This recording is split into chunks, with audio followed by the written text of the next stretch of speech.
গত বছরের ১৯ জুলাই জ্যেষ্ঠ কর্মকর্তাদের সঙ্গে বৈঠকে শেখ হাসিনা আন্দোলনের সমন্বয়কদের গ্রেফতার করে মেরে ফেলার এবং লাশ গুম করার নির্দেশ দিয়েছিলেন। ওই বৈঠকে পুলিশ, র্যাব, বিজিবি এবং গোয়েন্দা সংস্থার প্রধানরা উপস্থিত ছিলেন। বৈঠকে মন্ত্রী বিজিবি কমান্ডারকে আরও শক্তি প্রয়োগের নির্দেশও দেন তিনি। পরের দিন অনুষ্ঠিত একটি বৈঠকে তৎকালীন প্রধানমন্ত্রী নিজেই নিরাপত্তা বাহিনীর কর্মকর্তাদের বিক্ষোভকারীদের হত্যা করার নির্দেশ দেন সরাসরি এবং বিশেষভাবে বলেন, বিক্ষোভের নেতাদের, দাঙ্গাবাজদের ধরুন, হত্যা করুন এবং তাদের লাশ গুম করুন।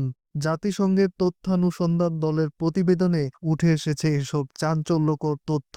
১লা জুলাই থেকে ১৫ আগস্টের মধ্যে ১,৪০০ জনেরও বেশি মানুষকে হত্যা করা হয় এবং হাজার হাজার মানুষ আহতও হয়েছেন এই সংঘর্ষে। এদের অধিকাংশই বাংলাদেশের নিরাপত্তা বাহিনীগুলোর দ্বারা গুলিবিদ্ধ হয়েছেন। নিহতদের মধ্যে ১২ থেকে ১৩% শিশু ছিল বলে উল্লেখ করা হয়েছে প্রতিবেদনে। প্রতিবেদন অনুযায়ী ক্ষমতায় থাকার জন্যই সাবেক সরকার ক্রমাগত সহিংস পন্থা ব্যবহার করে এই বিক্ষোভগুলো দমানোর চেষ্টা করেছিল।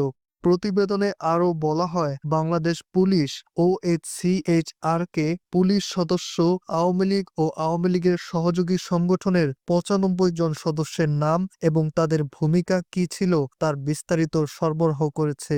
পুলিশের মতে এই ব্যক্তিরাই বিক্ষোভের সময় সহিংস হামলায় ব্যবহারের জন্য নাগরিকদের অস্ত্র সরবরাহ করেছিল।